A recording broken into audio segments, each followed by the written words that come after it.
Good morning, TGIF. Welcome to the DFS Army's First Look NBA Breakdown, brought to you by FantasyDraft, the home of rake-free daily fantasy sports. I'm CashKeg, and today I'll be doing a complete show on FantasyDraft with lineup construction, top plays, as well as answer any questions you might have on tonight's 10-game slate. Before that, if you've not already following me on Twitch, please give me a follow, turn on those notifications so you know when I go live. Also, if you're not a member of DFS Army, then please sign up with the link below or in chat using promo code TWITCH to save yourself 20% off. That includes all sports, includes college basketball, college football, MMA, and everything in between for one low price. Most other companies nickel and dime you over here. At DFS Army, we don't. Everything's included. We got you covered. So with all that, what is going on, folks? 10-game slate, man.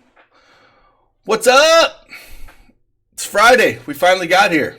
Nice slate tonight, man. Really nice slate tonight.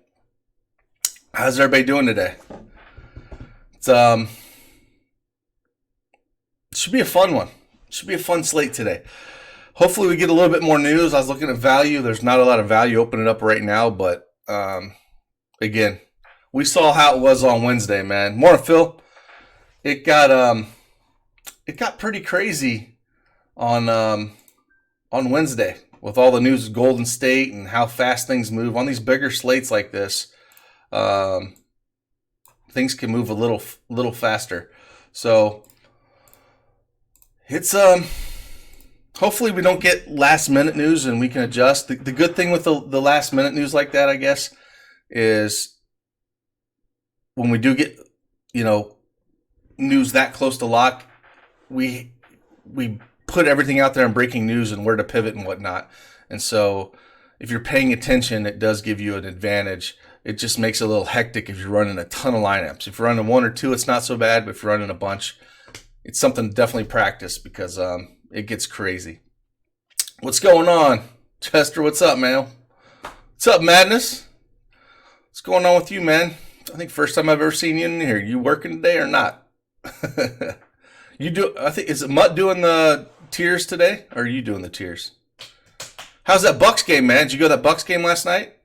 That Bucks game was pretty crazy. Good Lord, what a freaking high scoring game that was, man. What's up, G Money? Yeah, let's go through the breaking news, or the news that we got today, I guess, this morning. We'll just go team by team. What we have right now, I'm sure we'll have more news as things going up. But yeah, that Bucks game was a lot of fun to watch, definitely. Those two games are kind of nice, you can just kind of chill and enjoy it. So glad you had a good time. Atlanta, Cam Reddish is questionable. Not a whole lot here with Atlanta to benefit if he's in or out. So that don't really bother me too much. Kyrie Irving is still out, so Spencer Dinwiddie is probably still going to be a guy we're going to keep attacking. He's priced up everywhere, but he's playing massive minutes, and the usage rate is way up. Other guys, that we can look at in that team, like Prince, he's getting a lot of run, a lot of shots up, so I like him as well. For Chicago, Chandler Hutchison's doubtful, so we could see another big game out of Harrison. He put up a massive game when he started. So if he starts again, he's someone that we could definitely look at if Hutchinson is out. Seth Curry's questionable for Dallas. We could go right back to with Brunson. He had some mop-up duty there. I know they're playing Golden State, and that game was horrific. But Tim Hardaway would probably get the start again. I don't really have a lot of interest in him, but Brunson would be interesting to me. Tony Snell is out for Detroit, so guys like Galloway, Brown, they're going to get a little bit more run. Don't know if we need them here, but they're guys, playing up against Atlanta. We might have to use those guys as value if we don't get any more news today. Houston, Daniel House is questionable, so we could get some Ben McLemore in our lives again. Not something I really want to ever go after as long as Westbrook and Harden are both out there. With Miami, Derek Jones is out, Justice Winslow's out. Could see Duncan Robinson start again. That's really a bump up for Nunn, Robinson. Hero's always a little bit interesting off the bench, but nothing crazy. Josh Richardson's questionable for Philly. We could see some more Korkmaz in our life, but don't really love it. He's not really a high volume player that I like to target for fantasy. Sacramento's what's going to be really interesting today.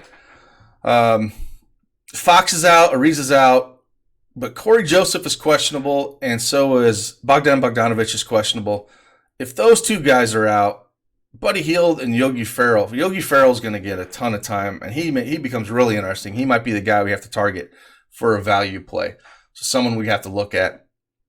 But yeah, Corey Joseph, he had a pretty good game last game. He's been getting a ton of run. So that's the one team we really have to be on top of today, because that could really open up some good value for us. And then over at the Spurs, we have Derek White is questionable. So again, Patty Mills, Forbes could be open to some good fantasy points again. And then Golden State Warriors, we still have basically the whole damn team out. But Draymond Green is questionable with his heel. If he's out, then again, Kai Bowman's probably going to get a lot of run here at point. But they're playing Utah, so it's kind of a dumpster fire of a team. So, yeah, it's hopefully we get more news, man, because just looking at things, it's quite interesting. There's not a ton of value that's out there right now. But yeah, let's head on over and check out a little fantasy draft, what they got offered today. Looks like they got the $25 entry, $17,500 total. They still have the $1, $4,000 and one. I think it's 120 entry max on this. So again, still with the 2X. Really fun tournament to hit the GPP MME in on this thing. I like it. Even the $25 I enjoy. Again, $2,500 up top. 2X here, man. 2,100 or 21 entries, max entries. It's a tournament I like to play a lot. But yeah, again, the Rake free thing is just key. I can't say it enough, man. Rake will kill you over time if you're playing casually and only one site to focus on. Why not play fantasy draft where you're not going to freaking give all your money away and the chance of winning? It's just where you need to be. Can't be sick again. Oh, I'm not sick. Let's go back over here real quick. Let's see what I can play. Good hair guy. Notes have been fire. Yeah, man. Appreciate it. Yeah. Been doing last couple of days have been awesome. They bumped Harrison up to 5K on DraftKings. Yeah, that's a shame. Yeah, that's a little bit more than I'd like to pay for him. He was freed the other day. I think his min salary. I think he's 9.7K over here on fantasy draft. So they've priced him up. Looks like about everywhere. Thanks, Brett Slinger. Appreciate you, man. Yeah, hoping for that healed ceiling game. Yeah, it would be nice if we could get that ceiling game. Against Brooklyn, again, we saw it with Charlotte and Brooklyn. We talked about it 2 days ago, how that was a game to target and one to stack up, no problem. And I think it's one we can do again. One of those games that, should go back and forth, pretty quick. And if those guys are out, yeah, I love playing Dinwiddie and then bringing it back with, you can go Dinwiddie and Prince and then bringing it back with, Hield and maybe Yogi if those other guys are out. And there's 4 spots you can kind of, pinpoint a lot of the scoring, But definitely a team I like. And even, we could even talk about Jared Allen, man. If he's starting, he's only 12-4 today over at Fantasy Draft, and he's been really getting it done. And I'm not scared of anybody on Sacramento's front court at all. So thanks, Big Show Brandon. Appreciate you, brother. Those are, that's a team that's going to be fun to target. But, yeah. Talking about Rake free. and just the money you can save real quick. I showed this on Wednesday. I'll show it again. I've saved this much so far since Fantasy Draft went rake free. I'm probably paying, good Lord, I don't know how much more on FanDuel and DraftKings.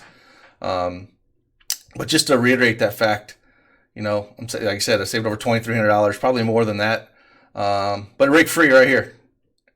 It shows you right here on a 50-50 on rake free, 50% of the people are getting paid. If you go over to DraftKings and FanDuel and pull up their contest and see some of the rake, you'll see that some of the 50-50 contests are raked up to 13, 14%. If it's just raked at 10%, that's how many people just win, just with the rake as that. Instead of 50% of the players getting paid, we're looking at that on the bell curve. It's not good. And if we get towards the 15% mark, on a 50-50, you're talking about only that many people getting paid, which is almost like a GPP at that point. So it's ridiculous. Those things you got to be as players, you got to be cognizant of and really look at and think of. I mean, like I said, if we go over here to DraftKings and just look at the 50-50 lobby, right? The single entry $5 and $25 are two contests that I love to play. I think they're great contests. But also look at it. They've raked these things at 13%. So if we look at that bell curve and see where the percentage of you playing, fantasy draft, if you're having a rake free and if it's 2,000 entries, right, top 1,030 should get paid on this $25 double up. But over here, you're only paying the top 900 out of 2,068. Same kind of thing over here. You'd think it'd be the top 2,000, but it's really only the top 1,800. That rake eats into that payout structure. So just keep that in mind when you're doing contest selection and seeing what rake that the sites are charging. It used to be 10%, and they just keep raising it, and I don't know, when will it stop, man? When will it stop? But what's up, Potts? Appreciate you, man. What's up? How's everybody doing? Yeah, rake free and the 2x min cash, man, is just it's the way to go. It's just focus on that. I really wish DraftKings and FanDuel would start running tournaments that had the 2x min cash. I really do.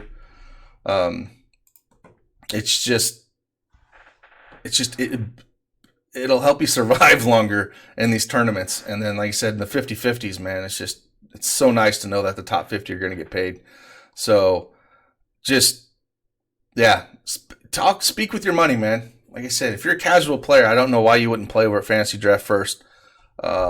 If you're only playing, less than $100 a night, there's plenty of contests in there that you can play. And I know the 100K up top are tournaments that people like to flock to, but the realistic, to win those things, even if you put 150 max in, it's hard to profit even if you don't hit in the top 10. So if you're only playing, $100 or less a night, man, I just don't understand why you wouldn't play over here. So, so let's go over here and check out some players on Fantasy Draft that I think the one guy, like, I'm going to give you my favorite value that we have right now, favorite mid-range guy. I say value. When I say value over at Fantasy Draft, I say $10,000 or less. Mid-range between that $10,000 and $15,000, and then high-end $15,000 and up. So, it's very easy for me on this slate with the mid-range guy that I'd start my builds with. Usually I like to find the one value play when I start a lineup with Fantasy Draft. Usually, like on FanDuel, I'd start with my center option. When I build lineups, I just like to start there. But here, I like to find that value. Then it kind of dictates, because here you can play 5-point guards, you can play 5 centers if you want. So I like to see that value piece, kind of see where it dictates my lineups. And we talked a little bit about, Phil brought up Brunson. If we do have that Seth Curry, if he does sit, and Brunson at 8,600 is a great value play. We could throw him up there. We talked about Yogi. He's 7,100. He would become probably my favorite value play if the news hits right with if Joseph and Bogdanovich both sit. I mean, he's going to have to play a ton of minutes, and he's cheap. So let's just say that those guys sit, because he brings up a ton of value for us, and we throw Yogi in there. We also brought up the Spurs guys, but I don't think they're Mills is just undervalued, 9,900. He's one of the cheap guys, I guess. And Forbes is 10-2, so they kind of more just shy of that mid-range. But, we throw Yogi in there, man. We got an average of 13K left. We talked about it with Kyrie Irving out. Your favorite mid-range guys definitely got to be Dinwiddie. 14K. He just does everything. It's in a good matchup against Sacramento, like you said. And running it back is just fantastic. Like you said, you could stack this stinking game up. It just opens up so much with Irving out, and Dinwiddie's going to be a core play. Like, there's just no way around it with the minutes he's seeing. I mean, he saw last game out, he put 41 fantasy points, and he played just around 37 minutes, and he shot horribly. He only shot 40% from the field. And he still put up 40. I mean, he's got 50, 60-point upside if his shot starts falling. So he's going to be extremely popular, but if you're building your lineups here, like I said, this is the game stack. This is where to look at. This is going to be the popular game, but, it's only got a 214 over-under, but it's a game I definitely look at. The Golden State Warrior stuff with Utah, I don't even want to touch any of that stuff. The matchup's just rough. And then if we're looking at the high end guy that I would look at, and then we're still kind of throwing the guards. Luka, man. And he finally priced up near Harden. He's 20K, 20,300 to be exact. Harden is up to 20,600, but he should be. What he has been doing has been insane. Luka put up a triple-double, 35-point triple-double in that game against the Golden State Warriors, who are a dumpster fire of a team, in 25 minutes. First player to ever do that. Insane. 25 minutes, put up 73 fantasy points. He's putting up numbers that are just better than Harden's right now. I mean, it's insane. I mean, look at that. In his last 4 games, he's put up over 70 fantasy points, and he's doing it. It's just crazy. The kid's good, man. And he's at home playing Cleveland. It'd be you'd worry about the blowout run, but if I'm taking he's one of your better value plays, point per dollar, just because I don't think he's priced up enough. He needs to be more of the 22K. So he's a guy that I look at. These are the 3 guys. Again, the value is going to be a little rough until we know. That's how you talk Yogi and, Brunson and some of those guys. But until we get more clarity on the new situation, the value piece is going to be a little difficult. But Doncic and Dinwiddie are the guys that I'm just going to live with here. And then again, that takes up most of the guards here. Those are the guys I want to pay for. And it might be a 5-guard day. Like we talked about with if those injury news comes out, and we can run Buddy Hield. I don't mind. I'm sure I'll get this question asked. Buddy Hield and Yogi Ferrell, you can run them together. You can run anyone. If you have a value piece that's so cheap, you can run them together. No problem. You throw him in there, and you almost got your little game stack here. You can throw back and run it back with Prince at 12-3. There you go. You got a game stack with Luka, and you still have 10-8. I mean, you can build some crazy lineups over here at FantasyDraft, and it just gives you so. Like I said, these guys are all cheap enough on the Brooklyn side of the ball that you could really run. I don't even mind running all 3 of these guys. I think I had them on Wednesday like this. If you had Jared Allen, Dinwiddie, and Prince, they're all cheap enough they can get to value. But Prince and Dinwiddie are the guys I'd like to target the most here on this team. But like I said, Harden's 10-6. So if we just went this route, started with those guys, and then looked at the center position, it's crazy. Luka's even more expensive than LeBron James over here today, which is insane. with the Houston Clippers game, I have a hard time touching Kawhi Leonard or Paul George as long as they're both going to play together. I know the prices have come down a little bit here with Paul, PG-13 at $15K. The matchup's great, but I think I'd be more apt to playing Paul George than I would Kawhi Leonard. We'll see what happens with him. It's not a bad price at all on Paul George, but good old load management's going to creep up on one of these guys, and who knows if they're going to sit, if they're going to play. I hate it. I hate dealing with it. I hate talking about it. It's just like I'm so used to the old NBA, when Larry Bird, Michael Jordan and all the guys that played every night, man, they didn't rest. Just the nature of the beast, I guess, with the NBA these days. Let's head back over here real quick and see what's going up with you guys, man. What is going up with you guys? Thanks, Big Show Brandon. I appreciate you, man. So what do you guys think about, man? What do you guys think about these sites charging all this rake, man? I want to know what you guys think. Where do you not care and just play? Like I said, I still play DraftKings and FanDuel, but I just do more of the single entry stuff. Just playing one lineup over there and spreading it out. But Rake just kills you, man. Like over time, if you look and calculated how much you paid in Rake, like FantasyDraft shows you how much you saved in Rake. If you took the time to see how much you paid in Rake, they're not going to show you that. You'd be pretty pissed off. So I think the model that FantasyDraft uses where, you have to pay a certain, depending on how much you play, you have to pay a certain amount. I like that model. I have no problem because if I want to play heavy volume, I pay a little bit more to the site. No problem like that. And I'm fine with the other model where, sites that, charge you Rake. I get it. They got to make it, but let's not be stupid about it. Let's cap the Rake at 10%. Let's do that. I would be okay with that even. But when they get so greedy with the 15 and 16%, it pisses me off. I mean, when I saw these starting to creep up at 16%, it's like, come on, man.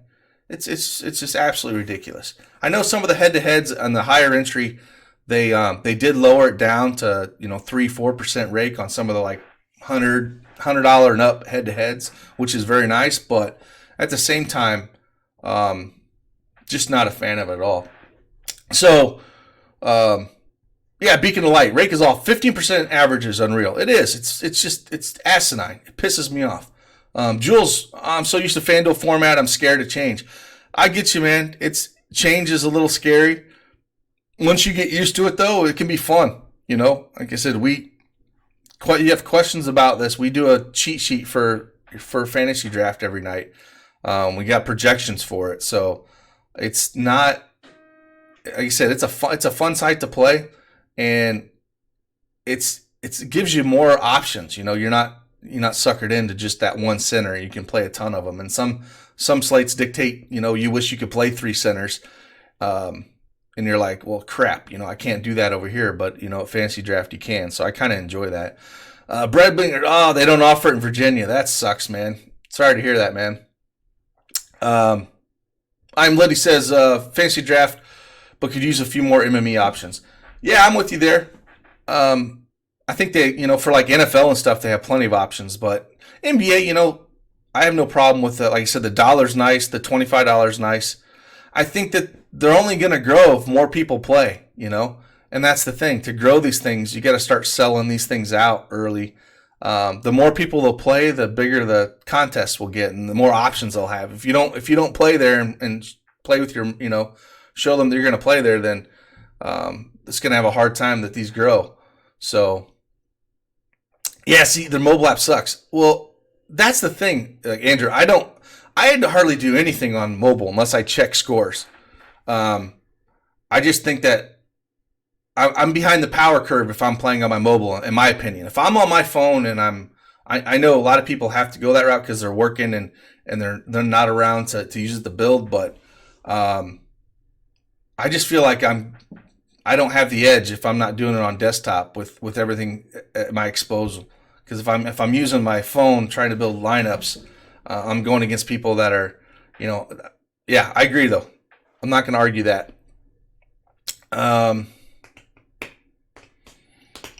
Yeah, that's appealing, especially after I picked Lopez over Scal last night. Yeah, man, Scal had a game. Chester Rockwell, you don't pay a membership for I think $100 and below. It's free, but everything up from $100, they have. You start with I think it's 100 to 1,000, and then it slowly. They have tiers, so you pay as you go. So if you pay like $9.99 or $10 from that, $100 to 1,000 that month, and if you go over that threshold, they'll just charge you a little bit more. So I really enjoy that aspect. Like I said, I didn't know if I liked the model until I played it, but I definitely enjoy it. No, it's I think it's I want to say it's $100 a month that is free. But then the next tiers, it's not that much higher. It's not that much more expensive with the different tiers. I can pull the different tiers up here real quick. But, yeah, Booker had a horrible shooting night, man. He just couldn't get it going. Like, yeah, I don't know. Anytime that guy's in a good spot, he doesn't do anything. It's frustrating. So let me pull up here. So yeah, for the first $100 a month in entry fees, I'll screenshot this real quick and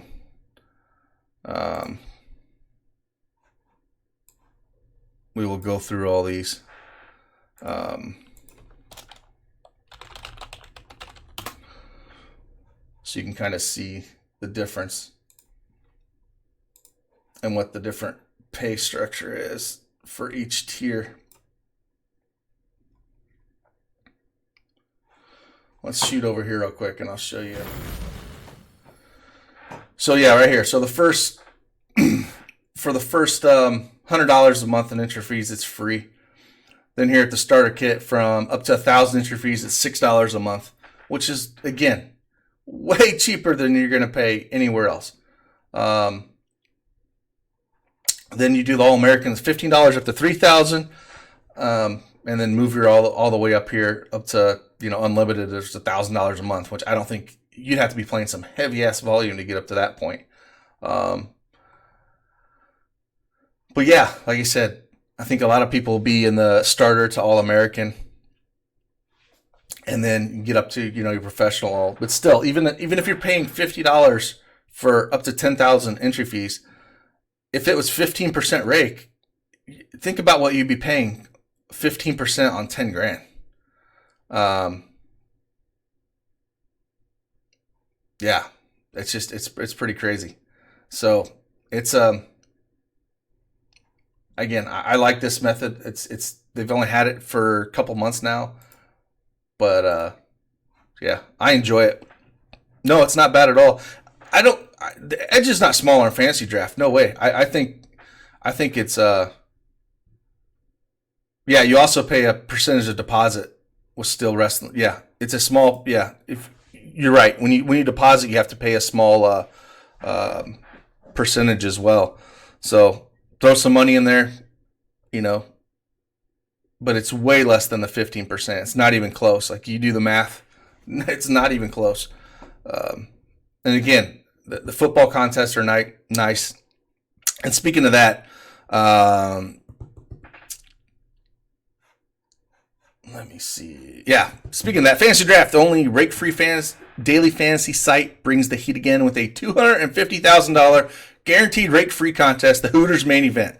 This is the largest and only rake-free contest of its kind you'll find. And remember, only on Fantasy Draft are 100% of entry fees paid to contest winners. Sign up at FantasyDraft.com with referral code ChiefST and you'll get a free 7-day trial membership. So like you said, yeah, I like playing NFL and NBA over here, and I'll keep doing it. And hopefully I'll see some of you guys over here, man. I think Wednesday we had an Army member put a single bullet in and take down the $25 for just shy of $4,000. And so I like seeing the helmets at the top of those contests. I was up, I think, fourth in that contest, went to bed, woke up, and that overtime game of that Boston Clipper game, he had Pat Bev that went off for a 50 spot as his hammer piece and passed me. So, yeah, it's awesome. Very happy for members when they win, and really like to see the helmets up top of these contests, especially over here at Fantasy Draft. So, yeah, give it a try and see if you like it. All right, Chuck. Chester says, got a jet sitting outside the courthouse. All right, man. You take it easy. You have a great day, man. TGIF. Let's see some other plays in here that we can look at. Drum Dog against Atlanta. No one's going to be able to handle Drummond 15-6. Even with Blake Griffin back, I still don't mind taking a little Drummond. I know he didn't have the best game, but he's still going to see minutes. It's 224 over under. I have no problem going here. And like I said, when we talk about playing a bunch of centers, I don't really want to play Embiid against the Spurs, but it's nice to be able to sit here and click. Golden State has nobody that can control Rudy Gobert. Maybe I didn't want to go Luka in this and play three big centers. You can't do that anywhere else, man. You can't play Drummond and Embiid and Gobert anywhere else. So really enjoy playing over here. But again, the three guys I would start with, if the Sacramento news, we gotta watch with the Sacramento news with Corey Joseph and Bogdanovich.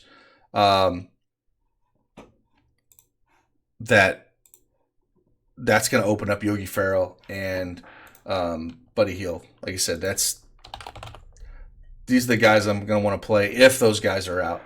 So I would kind of start around here with most of my lineups if those guys come out, and then build around it. So like you say, to me, it's going to be more of I'm going to build around my guards than I am my center spot in this slate, just because if the value is going to be around the guards, it tends to dictate that I'm going to have more guards than centers. And so that's why I like to start out with the guard piece, or my value piece, because that kind of dictates your lineups. Because if you have, one or two cheap guards, like we talked about, if we get Seth Curry out again, we can go Brunson. We got Yogi Ferrell and Brunson. Then, yeah, we've played, 5 guards here, and then we'll fill in with the center forward spot here later. But just that's where you always got to fill out, see where your value is playing. Yeah, that's how I would start things. That's where I look at starting my lineups. Again, Luka could put up another 70 spot, against Cleveland. I just love watching that kid play. Just amazing. Let's see what else we got going on. Does the DS have ownership for Fantasy Draft? I want to say it does, but I'm not 100% positive. If you have any questions on where I think ownership's going to be, man, just hit me up in our chat, and I can kind of tell you who's going to be high owned or not, or where the guys to fade. But yeah, well, I'll have to double check. I don't remember when I was building lineups if they had the ownership in there or not for Fantasy Draft, but I'll check, Allie. What's up? What's up, everybody else, man? What other questions you guys got, man? Timothy Lamb says, how is that I cash in on tournaments, but the same lineup is trash with free entries on NBA, NHL, etc. How is that I cash in on tournaments?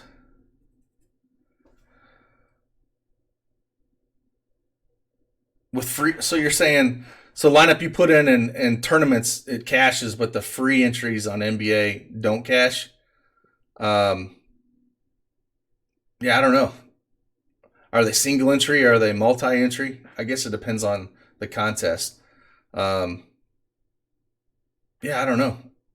You probably have a lot more. That's probably a bigger tournament too, I guess, with the single entry. It's probably a bigger tournament with more people, I would assume. Um, Andrew says, if choosing one site to play on, which would it be? If I was a casual player, I would only play on FantasyDraft, just with the rake free stuff, man. Over long term, it'll save money. If you're playing, like right now, this last week, I've been doing really well playing single entry FanDuel, single entry DraftKings, one cash lineup on each, and then doing one main lineup here on FantasyDraft and doing tournaments here on FantasyDraft. And I've noticed I've been doing a lot better with my ROI because in the past I was, instead of saying maxing out this $25 tournament or the $1 tournament over here, I would play one cash game on DraftKings and then I would go after, say, that 8. They change the price point every day on DraftKings, but they do, what is it today? I think it's like $15 today. Like they change it all the stinking time. So yeah, today's $15, right? And so what I was doing was putting one main cash lineup in over here on DraftKings, and then I would max out this $8, $15, or whatever it was. And if I didn't get one in the top 10, it would just kill my ROI. It's 15% rake on this thing. And if you see, first place $100,000, if you get 10th, you only get $1,500. It's so stinking top heavy. Top 10 pays 42%, and you're only 1.67x cash for men. So I struggle to, my cash lineup might have killed, but if I don't get one in the top 10 here going for the 100K, then, you're basically, paying, I'm not making any money that day, which sucks, through the end of the week if I don't have a one that gets in the top 10. And I know that going into it. It's just I was getting so frustrated with my ROI that way. Doing the single entry where I can take my cash lineup and throw it in, all my cash. And, maybe that day I feel really good about it and I'll put that same lineup in the single entry. Maybe I'll make 2 where I have a cash lineup, but also do a more of a hybrid lineup where I put it in a single entry. But I would definitely prefer to keep doing the way I'm doing it just to see how my ROI is going that route and then playing more of the tournaments over here on FantasyDraft. But again, if I was playing, less than $100 a day, I would play FantasyDraft. To me, it's just ROI better long term. You're not paying all that rake.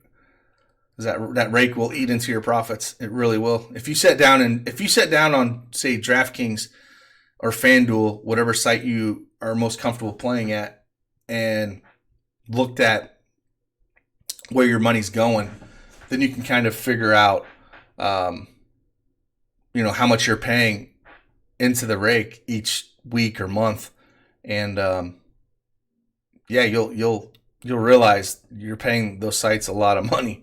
And if you're not profiting enough to pay that rake, then maybe it's smart to try something else and see if it works. Like I said, if you're going to be a successful DFS player, you constantly got to look for, ways that are going to benefit you and your ROI.